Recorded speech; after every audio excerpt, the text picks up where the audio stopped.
morning. Good morning. It's Thursday, July 11th, and welcome to Up to the Minute. This is a different face here that starts out the show. Normally it's Todd, but Todd is someplace else. Where are you, Todd? Hey, good morning, Tony. I am at the Central College, and behind me is the brand new Culinary Building. There's Ruben Dominguez from Fox 26, way in the background back there. Ruben was here, and we were live on Fox 26 this morning because we're highlighting what we talked about at the top of the show yesterday, the HEERF program, which is allowing $56 million to be distributed to our students who are enrolled in the fall here at HCC. But we also highlighted the brand new Culinary Building, and this building has been open now for the past year and a half. Of course, during the shutdown, we weren't able to get a lot of students in here, but I'm going to show you around here. Because you can see some of the chefs are actually in here. There's one chef. Hey, chef. Hey. Good to see you. And then if we're going to walk over here, Tony, let me just show you exactly what's going on. We've got, this is one of the labs in the new culinary. This is a culinary lab. So you can see the kitchen. We've got some students in there working. Across the way over there, there's some students working behind me as well. This is a state-of-the-art facility, and it's actually been open now for about the past year for some lab classes. So we're looking forward to getting students back in here full-time in the fall. By the way, Tony, I know you'll be mentioning it on the show later today, but coming up this Saturday from 9 a.m. to 1 p.m., 5 different campuses, we've got a registration event where students can go register in person on those campuses. You'll talk about it later. But as you can see, it's been busy here this morning. We've been on Fox 26 News promoting HEERF and also our registration events. We'll see you later on and possibly more than likely tomorrow morning on the show. Back to you, Tony. Okay, great. Well, we are spotlighting a lot of things today. One of them is the HCC Entrepreneurial Initiative Program at HCC, and we'll talk more about that with Kimberly Penn in just a few moments. Hi, Kimberly. How you doing? Good morning. I'm doing well. Thank you. Thanks for having me. Great.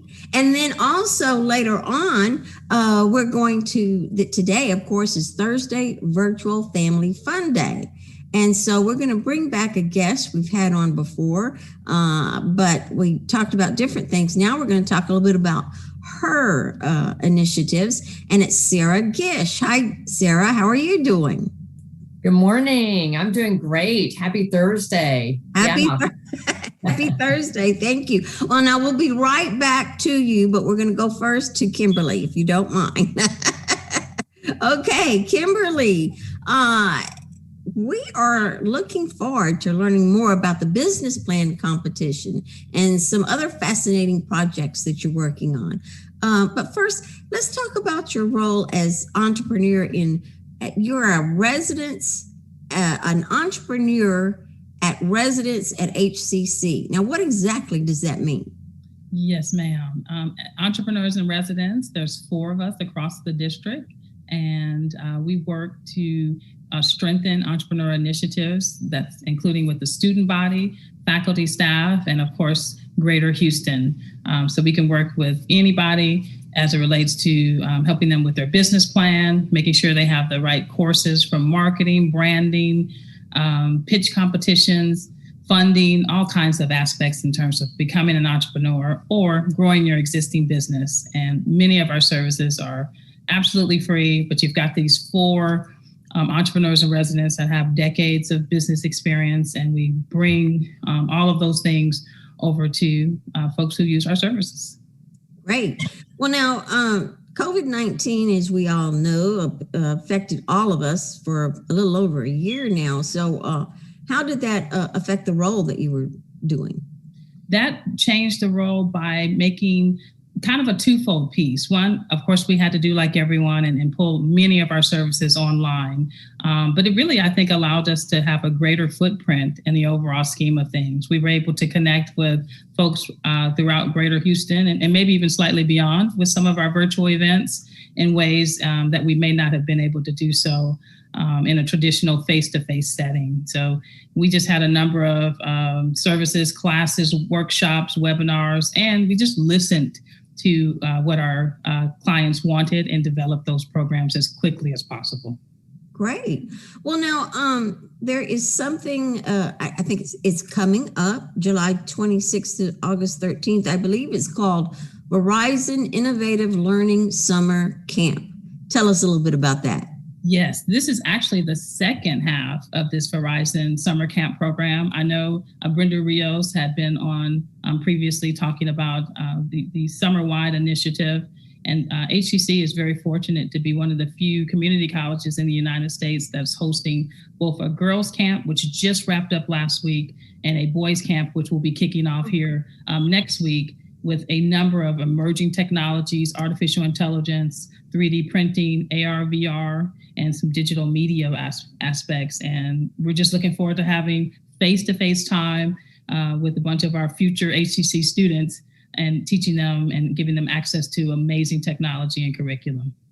Now, this is high school students, or what age? These are middle school students, and I am teaching the artificial intelligence and robotics. And so we're using super cool robot rovers, very similar to what's on Mars right now, and teaching them how to not drive the rover, but program the rover, which is pretty amazing.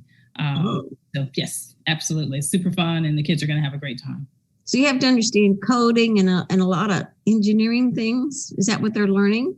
They are learning that. We know that we need more and more young people to be immediately interested in STEM, STEAM, and STREAM, which as they keep adding to that acronym. But with that being said, there's millions of jobs that are not being filled, and we're wanting to make sure that we position kids here in Greater Houston particularly for the jobs that are will be available, including some which we love to hear say that haven't been invented yet, but STEM is often the big foundation in terms of what some of those great opportunities will be.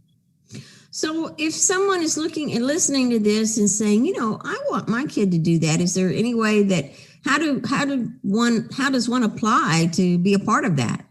The best thing would be to go over to the HCC Southwest campus website and to look at the information related to the program.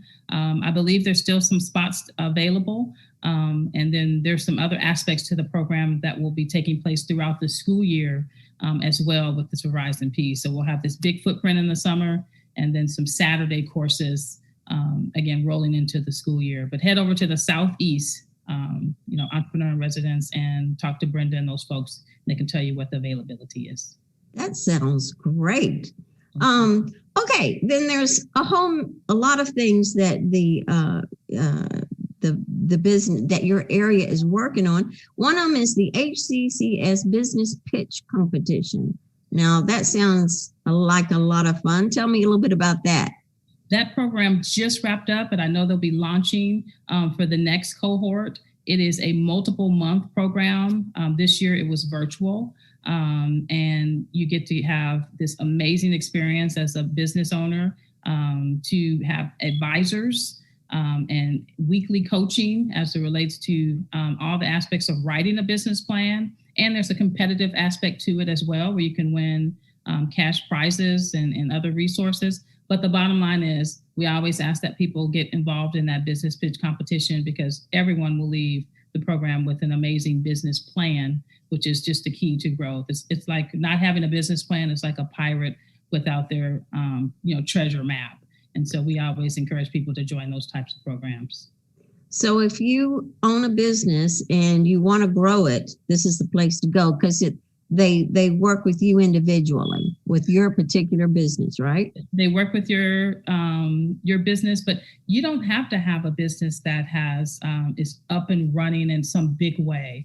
You could be in wanting to get this business going, and this is a perfect place to get started. We work with all aspects of business ownership to make sure, because oftentimes people jump into business and they really don't have a solid plan. And when they run into something like COVID-19, the disaster preparedness aspect of it may not be there. So that type of competition and the number of courses that support that competition really helps businesses where they are and grow into their next stage of how they can be successful. Well, that sounds great. Now, there is something else that we are launching, the Drone UAS program. Tell us a little bit about that. I'm super excited about this program. We have an intro to drone aviation course that's gone for a couple of semesters now in 8-week increments, and I've been teaching that program. We are now moving towards a certificate program. It'll have 5 courses that will run across almost a year. It'll include everything from drone maintenance, drone flight, an applied program at the end of the program where you get to have some real world experiences and put a totality of things together. You'll have customization and modernization, and the drone industry is just the fastest growing industry in aviation. And being in the oil gas capital of the world, there's a ton of opportunities, not only in oil and gas, but real estate, farming, agriculture, and so forth. So we're trying to prepare students to be in a fast growing industry and a high paying industry as well. Well, that sounds like a lot of fun. Well, Kimberly, we're running out of time. We got to go to our next guest, but thank you so much for being with us. We really appreciate it. Thank you so much. I appreciate the time. Okay, that was Kimberly Penn, the entrepreneur in residence for HCC Southwest, and we'll have information about that at the end of our post. Now, let's move on to Sarah Gish. Hi, Sarah. Good morning. How are you? Fine. Now, you are the artist and the creator of the Ignite Your Life campaign, and you are our Thursday virtual Family Fun Day guest. Tell us a little bit about what this is. Now, I know you're an artist first, but what is Ignite Your Life? What is that all about? It's hard to say what I am first. I always call myself an artist, mama, connector, igniter. So I have many different things that I do. And I'm going to start here by connecting it quickly to your family fun spotlight, because I'm also a summer camp expert for day camps for kids. And I started that because I had my own kids and wanted them to go to interesting camps. But as time went on, I also realized that summer is a time for kids to try out their passions. And so it relates to that, to my Ignite Your Life art project in that way. Because I just see how important it is for people to connect to their own passions. And I was thinking about, as I was listening to the show, you had 2 passions. One is being an entrepreneur, and the other one is being a chef, culinary. And so just taking those 2 passions, hopefully there's some students out there who are saying to themselves, oh, I'd love to know more about that, or the other one, So it's really important to find your passion, and Ignite Your Life is what I started. I actually started it because my brother, bless his soul, Jeffrey Gish, died of alcoholism back in 2004. And I myself, I'm 36 years sober. I'm very open about that. And I felt like when he died that his life was not ignited. And so I started this project, Ignite Your Life, back in 2013. And the core of it is road trips. And the core of it is a lot of different things. But one of the things I should say, my goal with it is really to get everyone to ignite their life and to create connections. And so it's just a huge passion of mine. I've owned my own business for 20 years and was trying to figure out, okay, now that, the summer camp thing starts, my kids are now 21 and 26, what's next? And this was the next chapter of my career. So it's been a blast. Wonderful. Well, talking about the Ignite Your Life, you have 12 ways to ignite your life daily program. What is that? Yes. Well, first I should say too about the Ignite Your Life. I do have a couple of photos. I went around the country. I just want to show a couple of these. I went around the country and I interviewed people about how they ignite their lives. I've gone on 5 road trips in my art car, which we can talk about in a minute, but literally driven thousands and thousands of miles. The car I have now started out at 5,000 miles. And now back in, that was 2013, and now it's over 100,000. So I've really been traveling a lot. And as I was traveling, I was interviewing people, photographing them, making films about them, videotaping them. I learned I always ask the question, how will you ignite your life? Because I wanted to know what sparks their flame, what lights their own fire, their own pilot light. And as I was doing that, I realized that there were some common themes. And so I did write the 12 ways to ignite your life daily. This is just my list of them. We'll have them at the end of the show. That's at the end of the show too. Right. But I always have visual aids. So the 12 ways to ignite your life daily I actually took 10 years to write these 12 ways. And it ended up being the number 12, which is kind of a spiritual, magical number to some people. But it was just things that I needed to include. And I felt that if you do these 12 things every day, so it's things like nourish. I mean, that's such a big thing. Nourish actually covers get a good night's sleep, eat well, take care of yourself, exercise. Commune is one of the words, commune with nature. So communing with nature, again, helps ignite your life because you slow down and you listen. Forgive. That was one of the hardest ones to put on there. And I actually, as you know, I think I make bracelets with sober teenagers. You can't see it very well, but anyway, this one, there we go. It says love, upside down love. But, we make bracelets and I'm going to start that back up again. But I sell the bracelets at different stores and the Forgive bracelet is always there in stock, plenty of stock for the Forgive bracelet because no one wants to buy that. But it's really important. Every morning when I do my own meditation, I think about one person that I can forgive. And it helps me just start the day kind of fresh and with love in my heart. And that's the big question. That's the answer to that question. How will you ignite your life? You ignite it with love. So that's just a really simple thing. But yeah, I have had so many people, I actually had a friend that was out in Marfa, Texas, which is one of my places I went for my road trip, my Ignite Your Life road trip. And he saw the 12 ways to ignite your life on the bulletin board there and took a photo, posted it on Instagram and Facebook and, said, look where I'm seeing this. So my 12 ways to ignite your life, it's a little flyer that I hand to people, but those end up on bathroom mirrors, people put them into art. It's been really, really fun. I mean, I was at the Apple store and this guy said, oh my God, that's you. I have that. I put that in my vision board and it was just like, I didn't know the guy, but his friend had given it to him. So it's a lot of fun.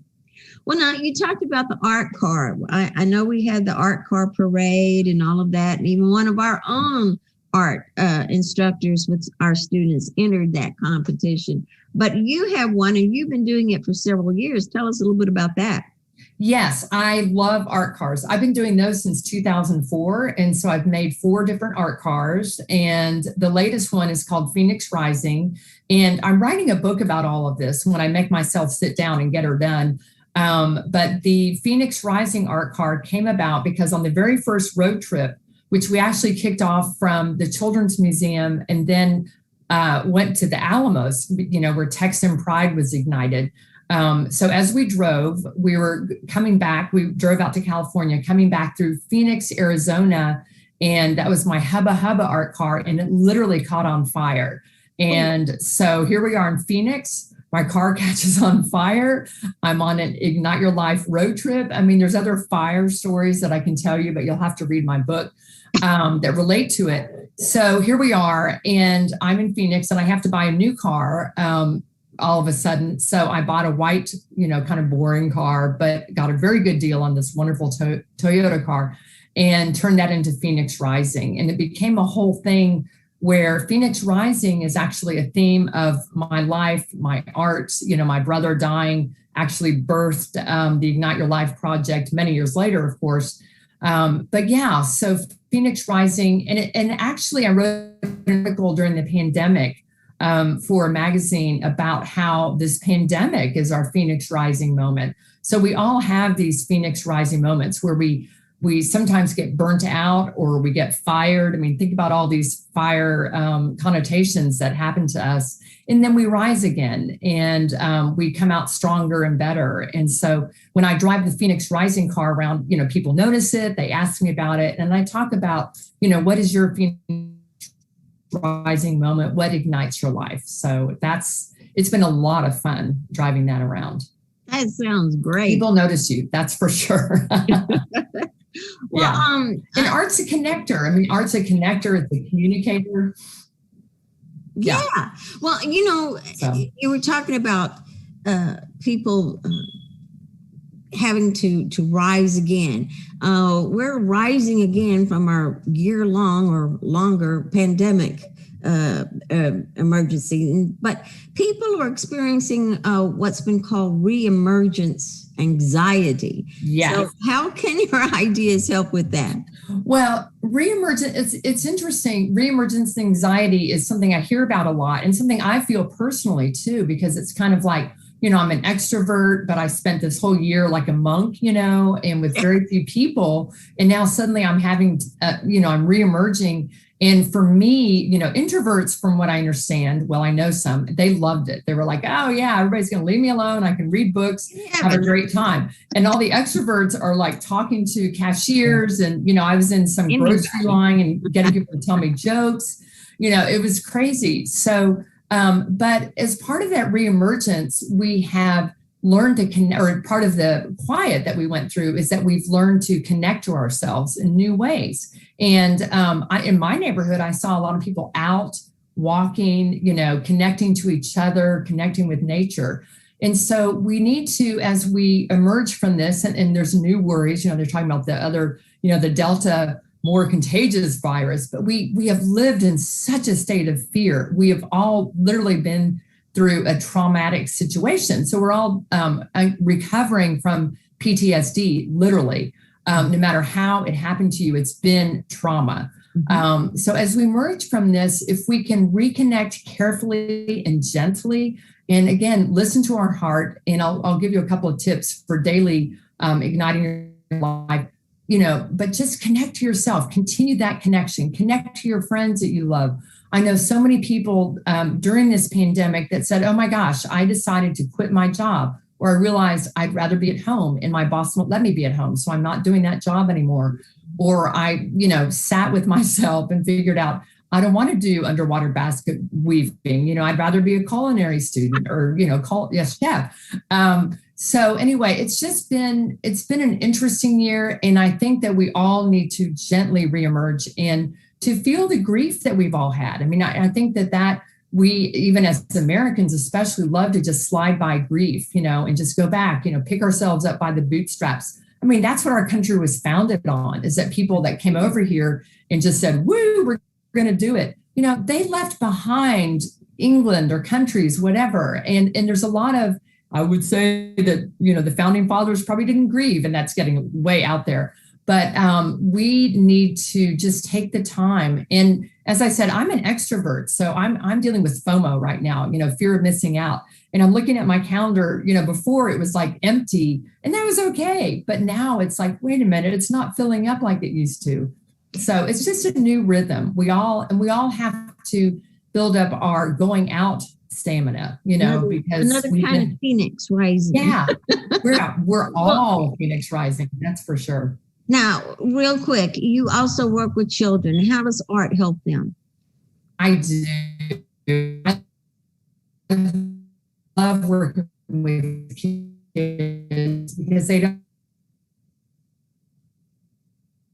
have preset ideas about, oh, go ahead. Oh, that's okay. I think you were cutting in and out. That was all. Oh, was I freezing? Yeah, but just real quick, just so tell me. We're talking about children. Yeah. Go ahead. So children, I love to work with. I love to make art with. And we talk about self-love. I did a summer camp last week, which was Ignite Your Love. In the entire camp, every day we talked about self-love and what makes them who they are. And one of the days we did a puzzle where they wrote things that they loved about themselves. I'm charming. I mean, the things they came up with were adorable. And I just want kids, as they grow up and become adults, to have this inner core of who they are and what they love. And, we're all different. We're all different puzzle. So it's been so wonderful. We really appreciate it. These are things for us to remember and learn how to take our life and go further and be a phoenix. So thank you so much. And can I tell you two quick? Oh, go ahead. Okay. I was going to tell you two quick ways. As I said, my goal of my project is to ignite lives and create connections. And I'm going to show you one quick way to ignite your life, which is to meditate every morning. And you can actually use a simple cooking bowl and a metal spoon. and that makes a wonderful sound that you can meditate to. Surprise, surprise. And the other way to create connections is to exchange names with everyone you come into contact with, the person at the grocery store, the person who is your waiter, just make a connection with everyone you meet. So thank you. I want to leave your students and teachers with something to do. Very good. Yes. Sarah Gish, yes. Creator of Ignite Your Life campaign. Thank you so much. Thank you so much. It was great. Enjoy and go out there and ignite your life today. All right, we'll do that. And speaking of igniting our lives, we have free money with HEERF. As Todd told you earlier, he said something about we have the President Biden signed an American Rescue Plan of 2021 and sent out $40 billion for Higher Education Emergency Relief Fund, which is HEERF, which I couldn't tell you yesterday, but it is now. It's the third round of funding used to prevent, prepare for, and respond to the COVID-19 pandemic. And then also we have, that is part of the round 3. It's $59 million was put out, but higher education gets the $40 billion. So the students that are eligible for this are the fall enrolled students. So register right now so you can be part of the fall students and you can receive this HEERF funding. You'll receive it for the fall 2021 and also through the spring of 2022. So more information regarding the request process and deadline will be available on the emergency aid webpage, but it won't be there until August. So check our website and link in the post after the show, and it'll give you all the information you need to find out about this free scholarship type thing. Also, talking about registering now, we have a district-wide admissions fairs going on. You can find out in person, how do you register for HCC? Well, actually, we'd like for you to register first on the hccs.edu now. So you can go ahead and register. But then after that, go this Saturday, July 10th. We have 5 locations. West Loop, Central, East Side, A-Leaf, and North Line, and from 9 to 1. Go there and you can learn everything you need to know about admissions, what program to get, and financial aid, and all other kinds of things. And then we have all kinds of other things going on this summer. So check all of that stuff out. And remember that the enrollment is either online or not. The different classes are online, hybrid, and in person. So we have all kinds of things there. Now, tomorrow, we'll have a special guest who will talk to us about the HEERF funding for students. So that's a wonderful thing. And then we'll also have Film Friday, and we'll have Swamp visit us, Southwest Alternative Media Project. The person is Randy Ramsey, and they'll talk to us about Young Filmmakers Summer Camp. So I can't wait for that. So we're running out of time. So I just want to thank you all for being with us, and we will see you next time on Up to the Minute.